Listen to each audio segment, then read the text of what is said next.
Thank you for inviting me to such a beautiful, historic, and famous university. All my life I've wanted to see Peking University, and now here I am. I can scarcely believe it. All of the cognitive linguists in this series before me told me, Mark, you're just going to love it. It's absolutely wonderful, and indeed I have. Thank you for your patience and your determination and your ability to hang in there. We are now into the 18th lecture in this series, okay? So I want to talk today about the nature of language and where it comes from. And I'm often surprised when I see discussions about the origins of higher order human cognition. It's often assumed that somehow human beings were in something that's called a state of nature. There they were, and they basically had very little going for them that would distinguish them from any other great ape, except that they had language, right? They would sit around and able to use counterfactual expressions and conditionals and causatives and so on, but they hadn't come up with anything. So they had full language, and then they invented art. Or they had full language, and then they invented law and institutions and universities and so on. I find this very amazing. It doesn't seem to me that a human being could have, or that human society could have language with all of its amazing imaginative capacities and its ability to configure great networks of meaning, could have had that without having many of the other sorts of things that we think of as aspects of human higher order cognition. And so I think that the answer might be, I asked myself, how could people think like this? How could theorists think like this? How, for instance, could social contract theorists think that there we were in the state of nature, and we had language, and then we decided to invent things like contracts and social contracts and so on. Well, the only thing I can think is that when we look at the history of, the last few thousand years, which is very little, you see that, there used to be a little less. We sometimes invent a little more and a little more and a little more. And you can imagine maybe there was a time when there wasn't any of it there. You had lots of human beings with higher order cognition, but you didn't have any of these things. So let's see that again. Here we are way up here, and you just sort of imagine that you could take it all away, but that human language was sort of there at the beginning. Now, I don't think that's right, so I'm going to give a different kind of story. Where is language, and what is language, and how did it come from? And the rudiments of this story and most of the details are in a book I published with Gilles Fauconnier. Just mentioned The Way We Think, Conceptual Blending, and the Mind's Hidden Complexities. So if you want to see most of the references for this talk, you can go there, or you can go to blending.stanford.edu, where all of your questions will be answered. You'll see hundreds of papers on blending and so on. So look, there are a lot of stories about where language came from, and I won't take any time with them because you're familiar with them. There are various nativist kinds of theories that suddenly something happened and human beings had language because of some dramatic genetic change that changed them in only one way, namely suddenly they had language. The idea that language is a modular system. Now, these two things don't have to go together, but sometimes they do. Coevolutionary notions like Terry Deacon's, that the brain and language were gradually developed together since Australopithecus 2.5 million years ago. Associative and learning theories, according to which human beings have enormous and wonderful abilities for statistical extraction, and they, as it were, develop an understanding of these patterns. I'm going to present something different, and I want to say at the beginning of this, we have to be careful to just be aware of two possible fallacies that human reasoning often falls into, especially when we're thinking about human cognition. One of these is what I call the cause-effect isomorphism fallacy. So it's sometimes the case that we see a big effect in the world. And when there's a big effect, something very different happens. And when we see that, we think, oh, the cause must be a big thing. So if the effect is sudden and noticeable, well, the cause must have been sudden and noticeable, as opposed to gradual, very, very gradual. Well, those of you who have been following these lectures will remember that I've talked an awful lot about our need to compress things to human scale so we can hold them. And it's very common for us to compress the cause and the effect together and hold them together. This gives us simple little stories for how the world works. So, for example, I see this as one thing, and that's the effect, right? And you might ask, well, why do I see this as one thing? And people will look at me and say, well, that's just amazing. The reason you see it as one thing is that it is one thing. See, that's a compression of the cause and the effect. You think the cause is just the same thing as the effect, right? Now, in fact, that's not at all the reason that you see this as one thing. All the different aspects of it are processed in very different places in the brain. They're not brought together anatomically, but it seems as if it just goes straight from here, right into my brain. Why do I see it as one thing? Because it's one thing. So the effect is the same thing as the cause, but although that's very good for our thinking, it helps us think. It's important always to be careful in thinking about scientific questions that you're not conflating the cause and the effect. So if language is suddenly here and human beings have it, that doesn't mean that there was some sudden cause that made language appear. Another one is the function-organ isomorphism fallacy. This is, people are a little more aware that this is frequently a fallacy. This is where you think, well, you know, human beings have tongues and they speak with them, so the tongue is an organ for speaking, right? It's an organ with a function. You know, of course, primates and mammals and so on had fabulously articulated tongues long before they spoke. Or you look at an opossum, which is an animal that hangs by its tail from a tree. You say, oh, wow, so the tail evolved in order to make it possible for the opossum to hang. The tail is a hanging organ. But no, there were tails long before opossums would hang from trees. We have to be careful of these as we think. I'm going to propose a theory that escapes both of these fallacies, or escapes both of these problems. It doesn't have them as part of its reasoning. I'm going to argue that language is a product. Actually, it's a byproduct of the origin of the evolution of modern cognition. In other words, human beings were anatomically modern. They were a great ape, and they had a certain ability, like many other apes and mammals have, to do various kinds of mental operations. And one of these operations is blending. It's conceptual integration. And you can trace rudimentary blending all the way back into early mammals, at least, right? And it has been evolving gradually since that time. And cognitively modern human beings had one extra little step in blending. They got to the highest form of blending, which we will call double scope blending. And once they hit double scope blending, then they had a capacity to manage large conceptual integration networks that other species are not able to manage.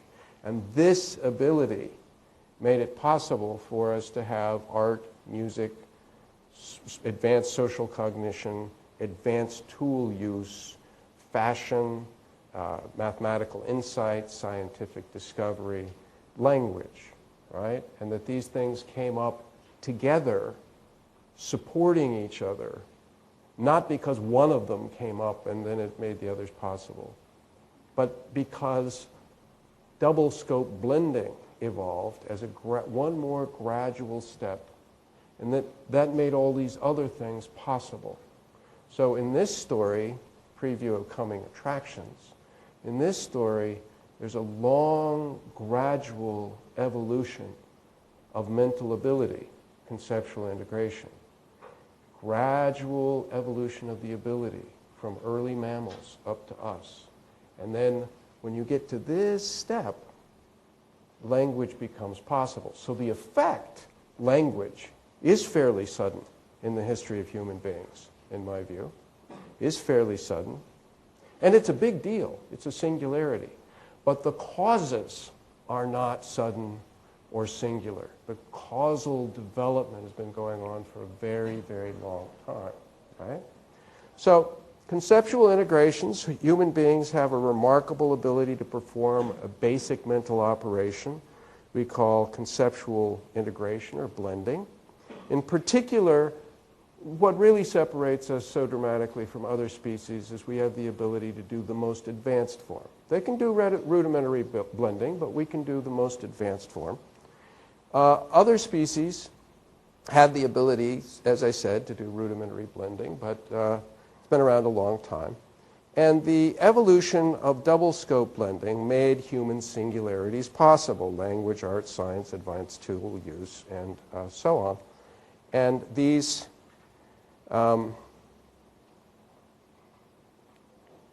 human singularities are the product of double scope blending, and they've been invented by cognitively modern human beings in cultural time, not in evolutionary time. So that doesn't mean overnight, but cultural invention moves so much faster than biological invention, as I discussed in the first lecture. Biological evolution takes a long time.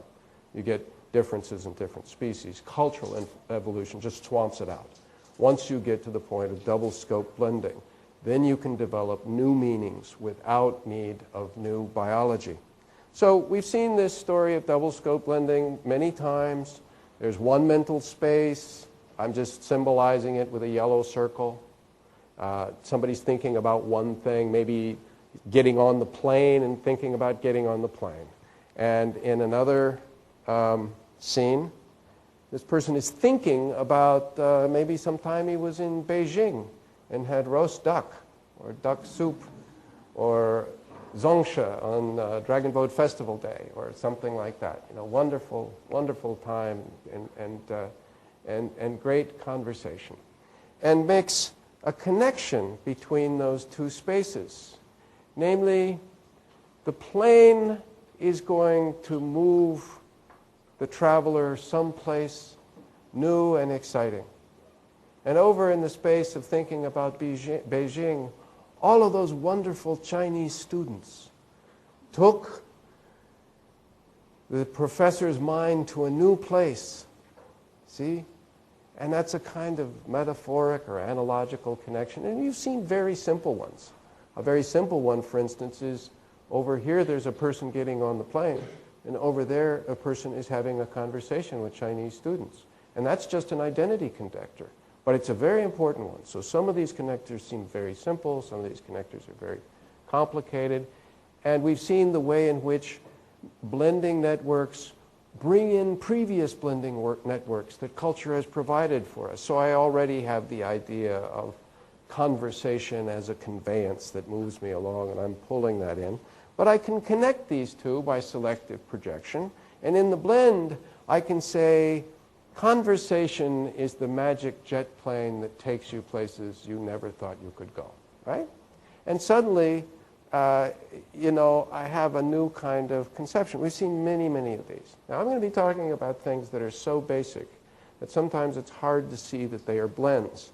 So I want to start off, as always, with a couple of really weird blends, just so you can see them. There is a poem by Craig Raine. Craig Raine is a poet, obviously, and this is called A Martian Sends a Postcard Home. So this Martian comes to Earth and then sends a postcard home about what's on Earth. And says, caxtons, that's a word for the Martian uses for birds, or I'm sorry, for books, because Caxton invented the book, or was one of the inventors of the book. Caxtons are mechanical birds with many wings, and some are treasured for their markings. So this person has looked at a book here and wondered what it could possibly be, and soon that it has lots of pages. and is trying to figure out what it could be and thinks, oh, this is a bird, except it has many wings instead of two, right? And some are treasured for their markings. There's illustration inside. And they cause the eyes to melt or the body to shriek with pain. So this is crying, the eyes melt, and laughing is the body shrieking, or to shriek without pain. I have never seen one fly, but sometimes they perch on the hand. See, so here's this Martian who looks at somebody holding something he's never seen before, wonders what it is, makes a connection between that and birds, and gets a blend where this is a kind of bird, but not like any of the kinds of birds he knows. Now this thing has many wings, and it perches on the hand, right? Okay. He goes all the way through talking about this. Now, what I'd like to point out is this Martian has double scope blending, right? This Martian can do blending. So it's just like you, in a way. It's just that this Martian is doing very weird ones because the Martian is from a different culture. And that's what culture is. We go into different cultures, and they have used blending to put together different integration networks. So talking about conceptual integration does not solve the problem for you of analyzing linguistic constructions or where they come from, because you have to analyze how different cultures used conceptual integration to come up with the different languages that they did and how they evolved. Okay, so what features should a theory of the origin of language have? Now, I want to say that unfortunately, fortunately, I work on living human beings. I can interview them, I can take data, I can run experiments, I can look at data, things like that, and I like to do that. There is no corpus for language 50,000 years ago. So I can't do a corpus analysis, and that's really a shame. Now, I have applied to the United States National Science Foundation for them to give me a time machine so I can go back 50,000 years and do the science that needs to be done, but for some reason they have not given me, they have not granted what I want. But I wish I could, okay? So we don't have data from the period that we're talking about. We don't have brains either. Brains don't survive. So in a way, it's kind of odd to talk about the theory, a theory of the origin of language. But we can do what we can, and there are lots of them out there, and none of them is like this. So we offer this one as a rival hypothesis. Well, for starters, I think we need our theory, whatever it would be, to recognize the singularity of language. There is no evidence at all that anybody has ever been able to produce that I know of, and I've gone looking, for sustained intermediate stages of language phylogenetically, by which I mean we had no evidence that, 25,000 years ago, there was a language that consisted only of 3-word combinations and only one clause, and they only had 1,000 words, and they hadn't evolved conditional expressions, and they hadn't evolved negative expressions or anything like that. There's no evidence whatever that there were ever any sustained intermediate stages of language. All of the world's languages we know have immense complexity. Now that's remarkable. All of the dialects, all of the language have immense grammatical complexity. So let's not dismiss that. I mean, why couldn't 5 of them somewhere have been just simple little grammars instead of the ones we've got? Well, we don't find that. We also find no evidence, so we find no evidence in the past of it, and we don't find any evidence of it now. These are just facts. I could be defeated on this right now by somebody, anybody in the world. Walk through the door and show me that you have found a language somewhere in the west of China, up in the hills, that is grammatically extremely simple. Just go ahead, right? It's a challenge open to the world. It's not going to happen, I don't think. I also think we have to avoid the cause-effect isomorphism, to say that because language is singular and seems to come up relatively suddenly in the long phylogenetic descent, therefore there must have been some sudden and highly spectacular cause for it, just because that's not the way evolution operates. We don't, in the main, evolution works gradually, right? And as François Jacob, the great theorist, said, Evolution is a tinker. It takes what it's got in the shop and adjusts it just a little and gets something that's useful and that's supported, right? So someone who wants a spectacular genetic spontaneous event as a source of language has a lot of a burden of explanation on their side. I would look for a continuous path of evolutionary change over a very long period as the cause of language, right? That's how evolution usually works. The path should be a plausible adaptive story, evolutionarily. That is, each change along the path has to be adaptive in itself, regardless of where the path ultimately led. And this is just, evolutionary biology 101. Evolution doesn't get to say, and I'm anthropomorphizing, I'm personifying evolution now, giving it intentionality. Evolution doesn't get to say, if I can just make 10 steps, the 10th step would be really great. So give me a break on the first 9, right? Don't give me any trouble. No, each step has to be adaptive. Otherwise, you don't have a very good adaptation story. There are things like genetic drift and allomorphies and so on we can talk about if anybody is a specialist in evolutionary theory. So I'm looking for a continuous evolutionary path that produces singularities. So the cause is continuous, and it's evolutionary and adaptive all the way, but it produces singularities at various points. And we'd like to have a model of what mental operations developed along the path and in what order. It would be very good if we had an explicit account of what continuous changes produced what singularities and how they did it. And we'd like to see evidence from lots of different quarters that human beings now actually perform the mental operations that we are hypothesizing for that mental path. We look at then for intermediate steps not for the function of language itself, but for the cognitive abilities that finally led to the precipitation of language as a product. And that's just what I'm saying. There was a run-up throughout mammalian history of integration abilities, and they got more advanced, and it was gradual. And when you got to a certain point, language could precipitate as a singularity. We would, of course, like to see evidence in the anatomy or behavior of today's human beings pointing to the history of these steps, just as anatomical evidence in today's human beings points to our once having had tails. So we'd like to see something now that accords with some of that history. And other things being equal, it's not bad to have a parsimonious way of explaining the emergence of many related human singularities as products that arose along the same continuous evolutionary path. So here's a typical network. There are various, blending is an operation. It operates throughout conception. There are a few kinds of patterns that come up routinely.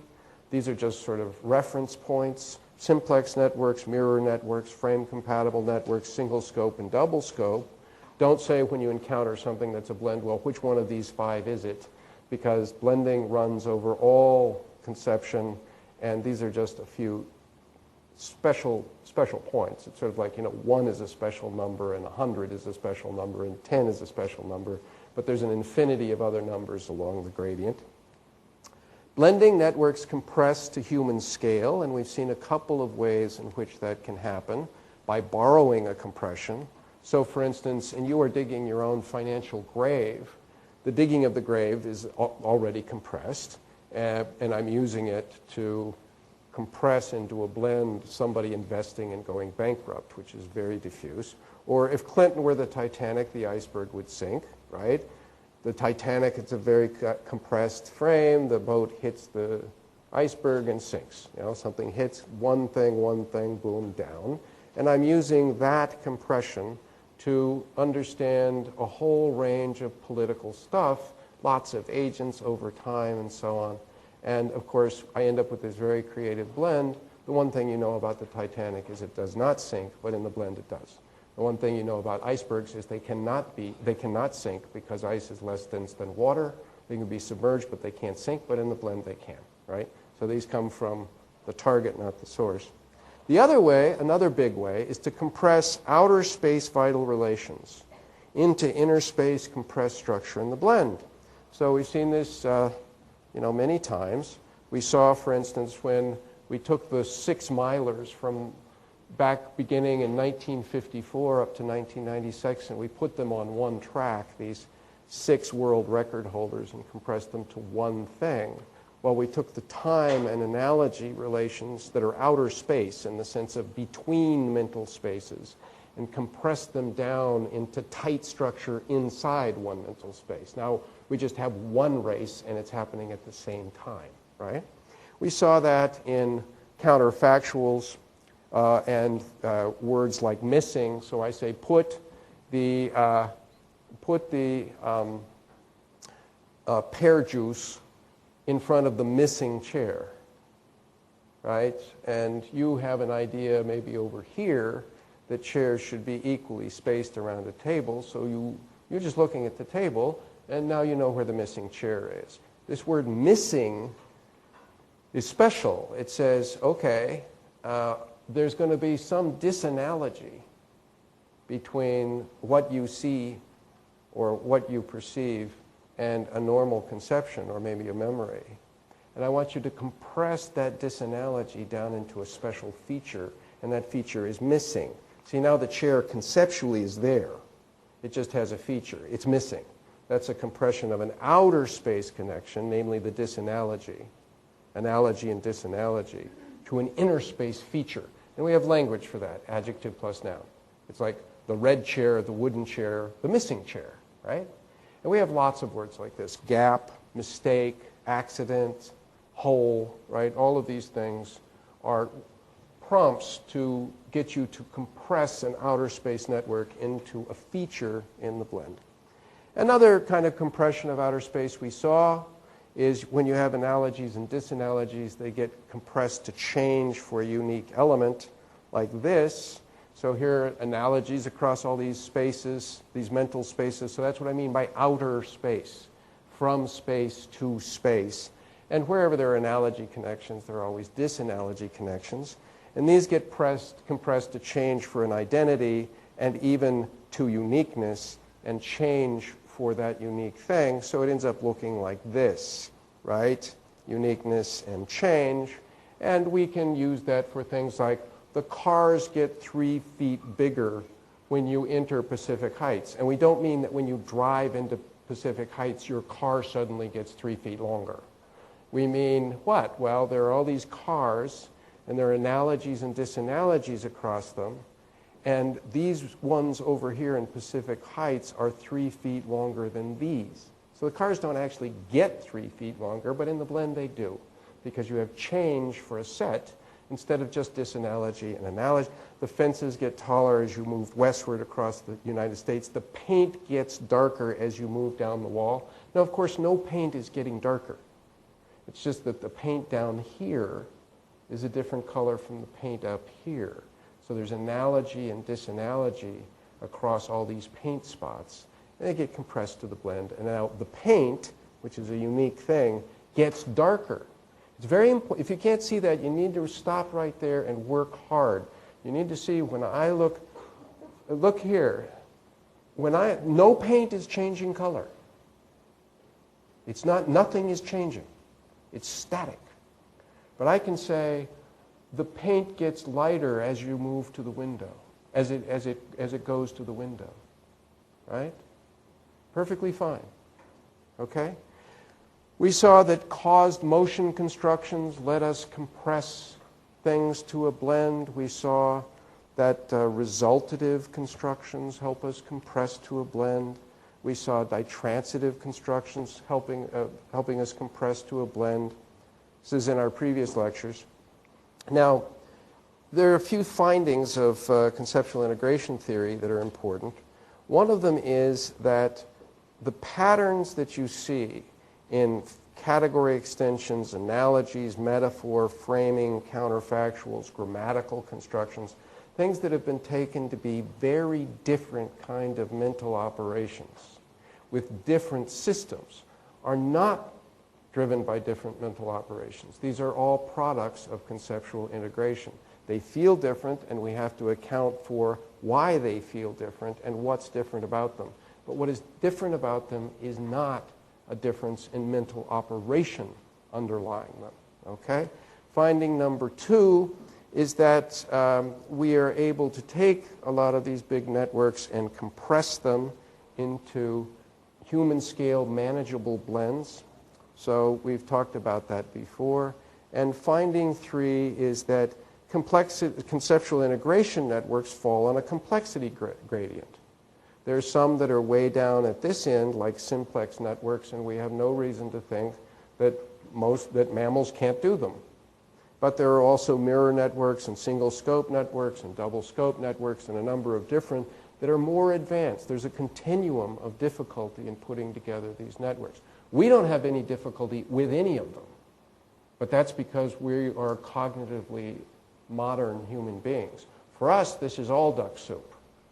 That's why it's so easy for us. That's why it goes without saying. But here I remark that no other great ape, no other mammal can do the things that we do. They have great talents, and we can talk about what those talents are. Okay, now the central problem of language is that you have relatively few constructions. Grammar is very complicated, but it's nothing like conceptual complexity. If you had to have one word for every different frame, you couldn't handle that many words.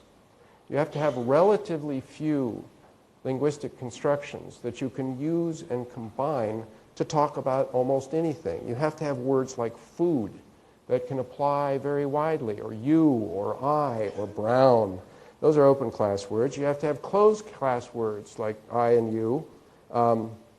I just said you. You is, of course, closed class. Constructions that have to be able to apply. So just take something like my cow is brown. Seems very simple.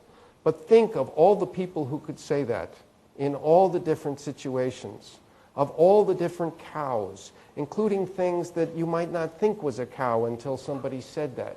And how many different colors in how many different places there could be that this sentence would convey, that this sentence would be grammatical for. This could even be if a kind of cow becomes known as a brown cow, but then you get an albino brown cow, you can still say my cow is brown because now what it means is that kind of cow. Just vast ranges of things that you can express in situations by saying my cow is brown. Think of the resultative that we talked about. You know, Catherine painted the wall white, noun phrase, verb phrase, noun phrase, adjective. Roman imperialism made Latin universal. He hammered it flat. I boiled the pan dry. These are all cases not of words, but of a resultative clausal construction, noun phrase, verb phrase, noun phrase, adjective. Well, the events described here in completely different domains. There are things like Roman politics versus blacksmithing, right? He hammered it flat is from the domain of blacksmithing, and Roman imperialism made Latin universal is from Roman politics. They have strikingly different time spans. The era in which a language rises, you know, Latin becomes universal, versus a few seconds of an earthquake, for the earthquake shook the building apart, right? Vast differences in the time scales, right? Different spatial environments. Most of Europe for Latin versus the stovetop for I boiled the pan dry, right? Incredibly different spatial ranges. Different degrees of intentionality. Roman imperialism versus a forgetful cook versus an earthquake, right? And very different kinds of connection between cause and effect. The hammer blow, he hammered it flat, causes the immediate flatness of the object, but eating the meal one day causes sickness later through a long chain of biological events. And nonetheless, the resultative construction can be used to apply across this vast range of different kinds of conceptual structure. So what theory of the origin of language do we propose in the face of these kinds of features? Well, double scope conceptual integration is characteristic of human beings. This is what we've got. It makes higher order cognitive operations possible, higher order performances possible. And the hallmark virtue of advanced blending is its provision of efficient, intelligible, strong compressions across a range of meanings that are otherwise diffuse and unmanageable. So you can take a word like food that applies, that has, you use it to prompt for a certain meaning. But because you can blend that meaning with other kinds of things into something new, so now I can talk about bird food. And when I find a dish that some people are eating I've never seen before, it's still their food, right? Radically different things down here in the blend. But I don't need a new word, because food is projected down from the input space. Words, as we've seen many, many times in these lectures, linguistic constructions attaching to the inputs project down to their counterparts in the blend. So you don't need new language. You don't need new grammar to express new meaning. On the contrary, the language that you've got attached to the inputs gives you language for referring to the quite dramatically different, often things that are in the blend.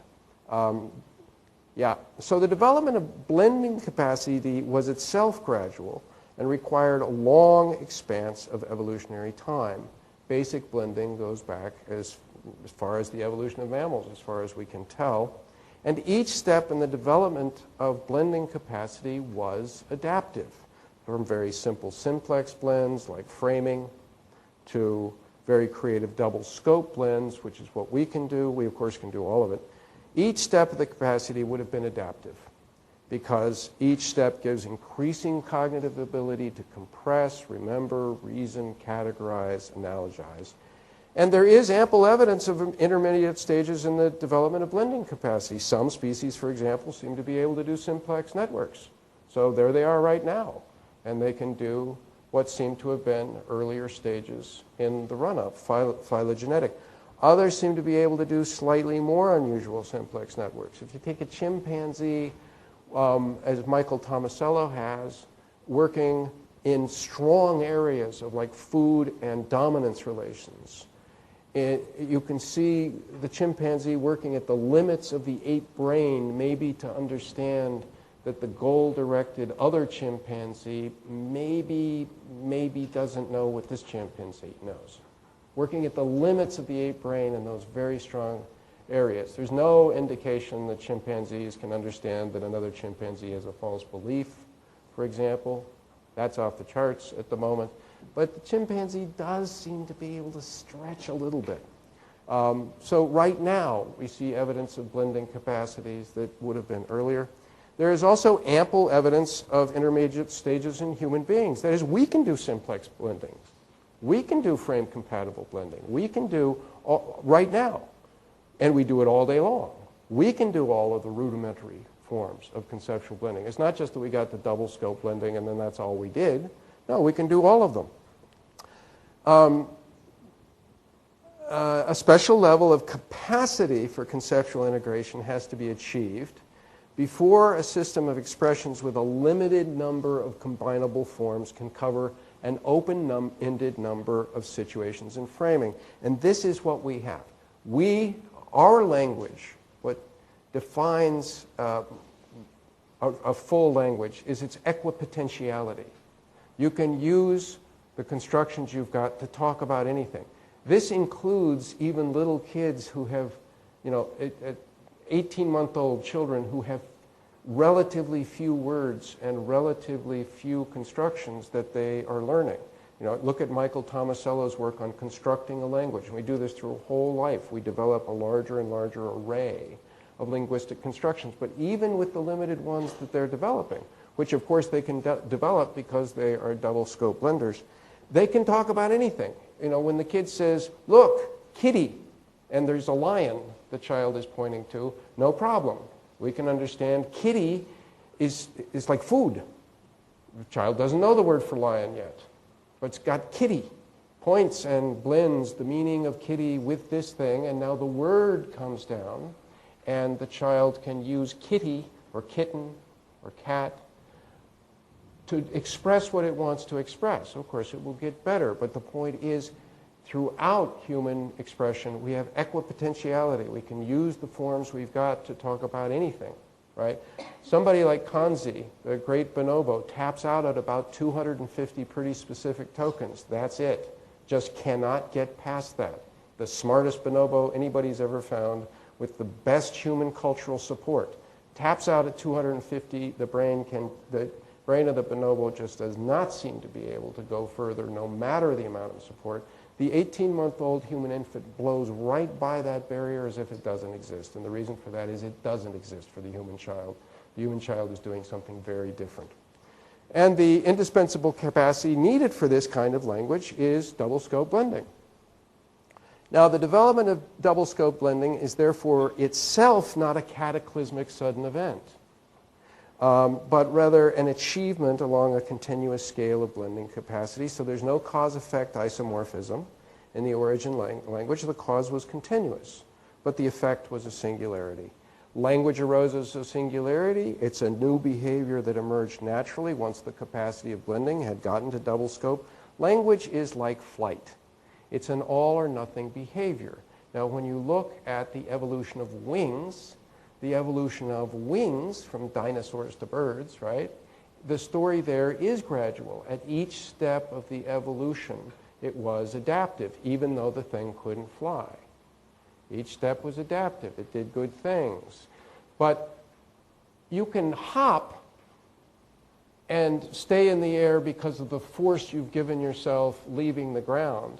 And you can glide a little, and you can hop and stay up a little longer because you can flap your wings like a chicken or something. There comes a moment at which you're truly airborne. It's a moment. It's a little teeny tiny difference. That's the moment at which you can stay airborne regardless of the initial force of launch that you had. And science knows many of these things. You know, a tiny bit more temperature and the ice melts into water. The variation in the cause is tiny. The effect, it's huge, goes from solid to liquid. I swim in the ocean. I'm a surfer boy from Southern California. And you know, if you have 1 more gram of fat in your body, you can float in the ocean without paddling, and 1 gram less and you're going to sink. Maybe not quickly, but you'll sink down. Too many grams less, down you go and you drown. So we're talking about drowning versus living. Big difference in the effects on the basis of tiny difference in the causes. That's what we think language was all about. A culture cannot stop at a simpler language because, like, you know, oh yeah, we started working on it, but as far as we got was subject and verbs and we stopped there. It doesn't happen because once you've got double scope blending capacity, all of the ability to build linguistic constructions just comes right up, and so you will not find uncomplex, simpler grammars among human beings, and we don't think that you'll find them in the history of the species. By which I mean, not that suddenly everybody had full language instantaneously, overnight, woke up and had, you know, deponent verbs, but that the evolution is in cultural time instead of evolutionary time. It's going to come up relatively quickly. The story of the origin of language does have room for intermediate stages in the capacity. Blending is a capacity and there are intermediate stages, but there are no intermediate stages for the effect because language is a singularity. Now, the hallmark virtue of language is its ability to use grammatical patterns suitable for basic human scenes to capture and convey much less tidy meanings. And we've been talking about this throughout this series of lectures, that, you know, if Clinton were the Titanic, the iceberg would sink, but also something like, she granted me my wish, which is a ditransitive. The basic scene is, he handed me the apple, right? One person transfers something to somebody else. That's what the ditransitive construction is built for, right? But you can say, she granted me my wish, which now uses the ditransitive frame, the transitive meaning, as a blend into this social situation.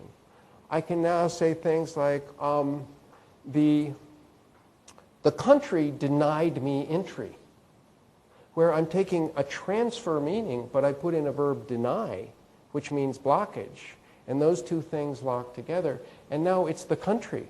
And entry is, you know, it's not an apple. Huge things. The country denied me entry, but it's okay. I can blend it with something I know, the ditransitive frame, and grasp it. That doesn't mean I'm deluded. I don't think that there is an intentional agent called the country. and I don't think that entry is like an apple. But I have this human scale blend, and notice I have language like a ditransitive clause that's suitable for that blend, and I can use it to express the big network. Language in the strong sense is equipotential for these reasons. To say something new, we do not need to invent new grammar, and it's a good thing too. What we need to do is conceive of a blend that lets existing grammar come into play. Now, there are others who have come not that far away from proposing something like blending. Stephen Mython talked about cognitive fluidity as the big breakthrough. His theory is very different from ours in a number of ways. You can look in the book and find out what they are. But nonetheless, he did say that what you have to do is sort of be able to combine things. The funniest thing for me about this theory is, for him, language is not an output of cognitive fluidity. It's not a product of cognitive fluidity. It's something that feeds into it, right? I don't quite understand that, but you can read his book. So this is sort of the wrap of this view. There are some fascinating individual truths about evolution and the origin of modern human beings that have been widely, if disparately, recognized, but they've never been brought together into a single coherent story. And this is the kind of story we are trying to tell. One is that biological evolution happens gradually. Another is human language appears in evolutionary terms very suddenly in recent prehistory, not long ago, as far as we can tell. Art, science, religion, and tool use also appear very suddenly in recent prehistory, 50,000 years ago, 60, 70, depending on what the archaeological evidence and how we interpret scratches on a bone or something like that. I have no time machine. I can't go back and get the corpus from 50,000 years ago. Human beings differ strikingly from all other species in having these behavioral singularities. And our performance in these areas is extraordinarily advanced, just despite the fact that we're a great ape and we have the common mammalian brain and we have the common primate brain, right? Share almost all of our DNA with some other species.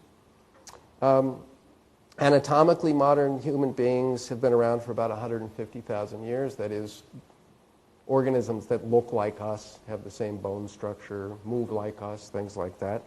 But behaviorally, modern human beings date from only about 50,000 years ago, but give or take, depending on the archaeological evidence. Okay, so we're looking for an advance in modern human cognition somewhere around 40, 50, 60, 70,000 years ago. There's no evidence of simple language in any other species. There's no evidence of simpler language in other human groups. Children learn complex languages remarkably easily, but as they go through what looks like, they go through what looks like intermediate stages in the grammatical run-up. See Michael Tomasello. So none of the proposals we've ever seen before takes these as part of a coherent story.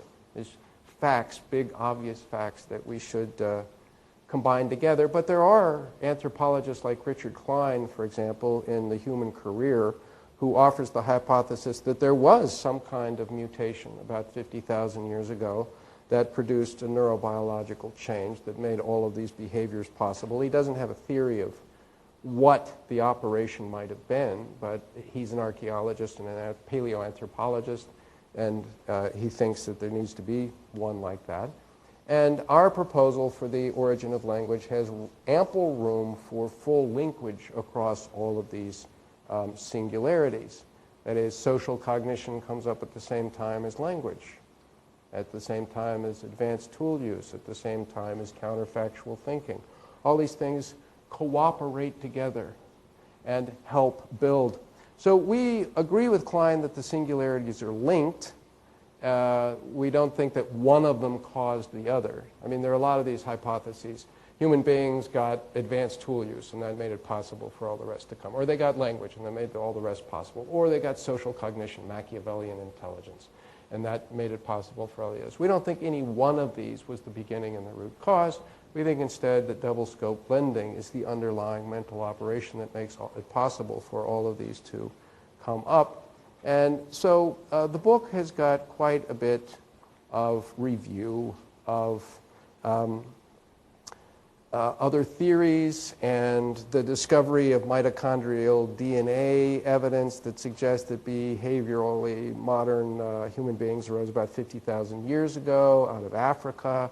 Luigi Luca Cavalli Sforza's theory that locates language as an invention of behaviorally modern human beings, and he puts it about 50,000 years ago. All of this is covered in the book. So these new findings converge to suggest the rapid cultural invention of a coordinated suite of modern human performances, dating from the same epoch, perhaps 50, 60, 70,000 years ago. We've argued that all of these modern human performances, which appear as singularities in human evolution, are the common consequence of the human mind's reaching a critical level of blending capacity, double scope, conceptual integration.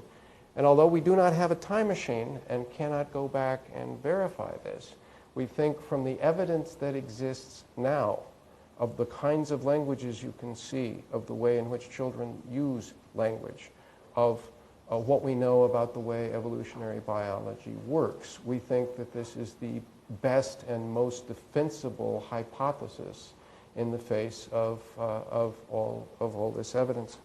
I'll give you just a closing sample, and I'll stop and take questions. I think we're okay. To get you to think about a few other realms that you might not think of as involving blending, just so sort of upset your minds a little and get you to think this way. So take something like writing. Now, writing is not the same as language, right? Writing depends upon language. Writing is at most 8,000 years ago, more like 5. Really, it's only in the last few hundred years that a lot of people have been able to read and write. I know of no theorist who thinks that there's a mental module that was evolved for writing and reading. You know, that still means that it took cognitively modern human beings about 42,000 years in order to come up with writing and reading, and that's one of the great things about cultural invention using conceptual integration. It can take culture a while to build up to things. Once you get it, then the child comes into the culture, and because they have conceptual integration abilities, you can give it to them, right? They can grab it right there, and in fact, that's what I think is the story.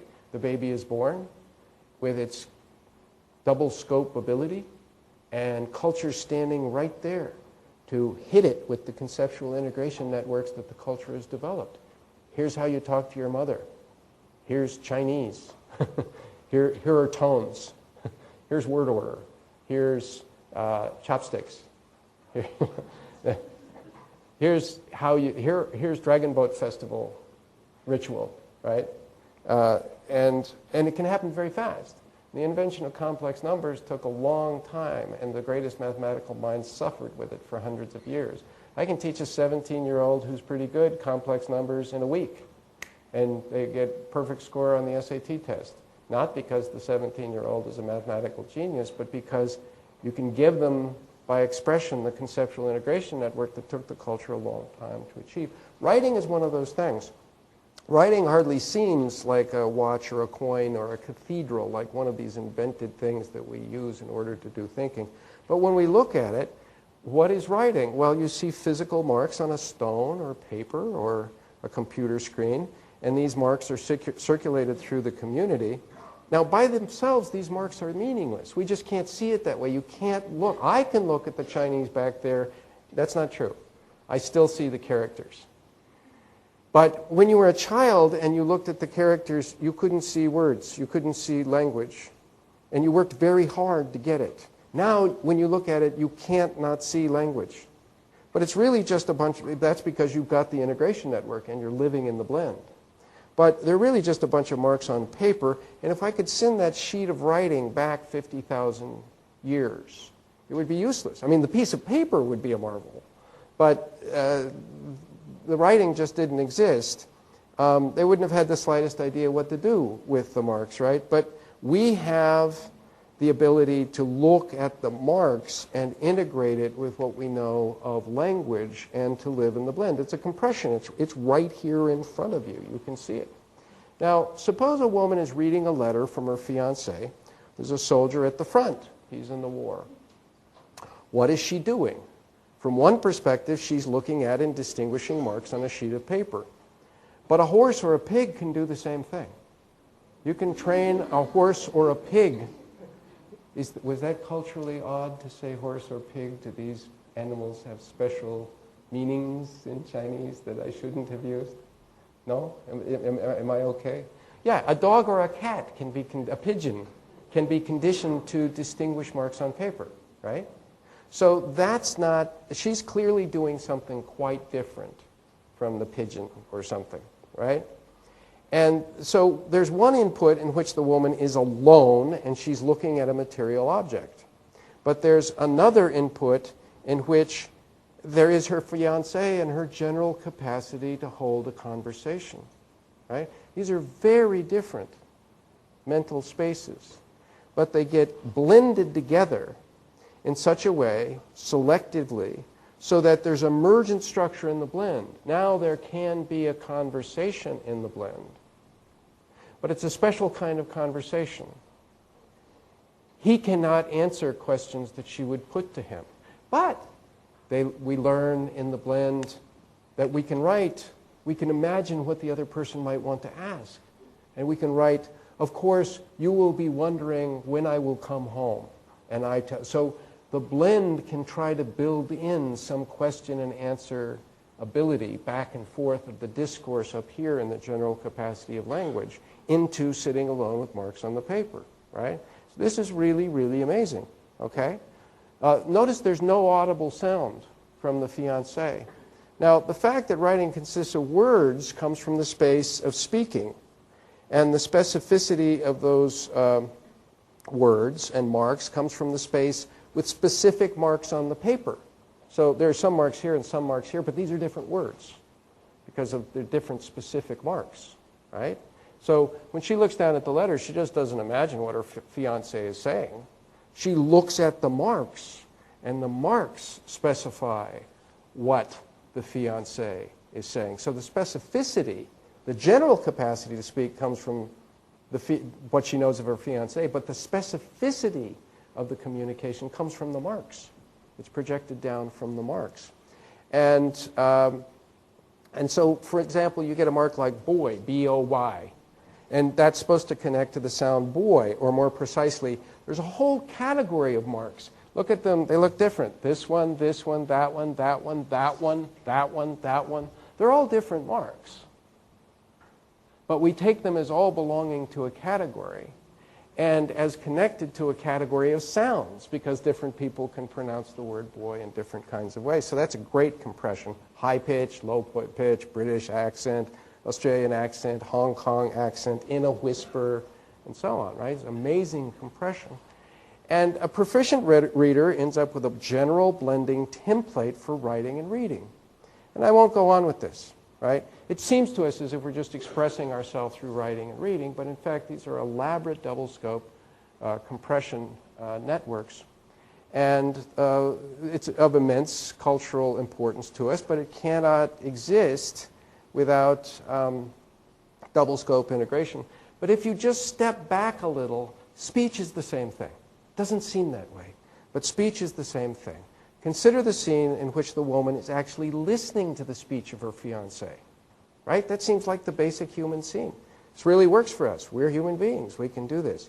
It isn't to say that we can't communicate with other animals to some extent by using sounds. That's a pre-existing ability. Now, he's come home from the war unscathed, and they're having coffee in the kitchen. Now, from one perspective, what is happening is just that longitudinal waves of air are striking her ear, right?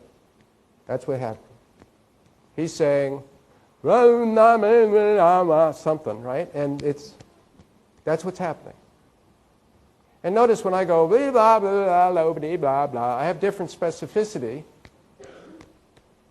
but it's not meaningful. It's not language.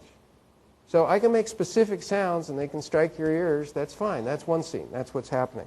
But in the other scene, but you know, I mean, dogs can understand that you're making different sounds at them. You can call them with different things, not even words. You can whistle, you know. So, but she's clearly doing something different than the dog is doing, or the pig, or the horse, or the chicken, or the bird, right? She's doing something different. She's not just hearing specific sounds, right? So we are categorizing the sounds in such a way that two sounds count as the same for the purpose of communication, right? So I can say boy and boy and boy and boy and fine. All these different sounds, they get categorized. Oops, okay. So you see the analogy. It's really just like reading and writing in a way. I can go through exactly the same kinds of steps. You have to be able to make an integration network of two things that are very, very different in order to be able to have speech. Sign language is similar. I'll just refer you to Scott Liddell, who has elaborate examples of the way in which double scope blending makes sign language possible. And one thing that never gets talked about in, this is the last point, one thing that never gets talked about so much in cognitive linguistics is the concept of style, but I'm doing this because somebody yesterday brilliantly asked me, well, how do we include all the history of pragmatics? But I'd say one of the things that is common for human beings is all of their performances are done in a style. We typically do not recognize the styles in which we speak or the styles in which we walk. But just watch, go out on this beautiful campus and watch people walk and framings for what's going on, who the speaker is, who the hearer is, what the purpose is, what's the nature of language, and so on. And this drives communication. So I would refer you to a book called Clear and Simple is the Truth, Writing Classic Prose by Francis Noel Thomas and Mark Turner, which takes the concept of style, and in particular classic style, romantic style, prophetic style, business style, managerial style, practical style, oracular style, prophetic style, reflective style, and so on, as a case of double scope integration, where what you're doing is taking a certain compressed kind of scene of communication that in most cases is not the scene you're actually in, and integrating it with the scene you're in, and this gives you a style of communication that makes not just simple communication possible, but whole cultural positioning for the speaker and the audience in much the way that throughout this entire last 1 hour and 8 minutes, you have so graciously been inhabiting the role of audience, while I inhabit the role of speaker in a university lecture. And you knew how to do it, and I knew how to do it, because we both recognized the style of our communication. Thank you very much.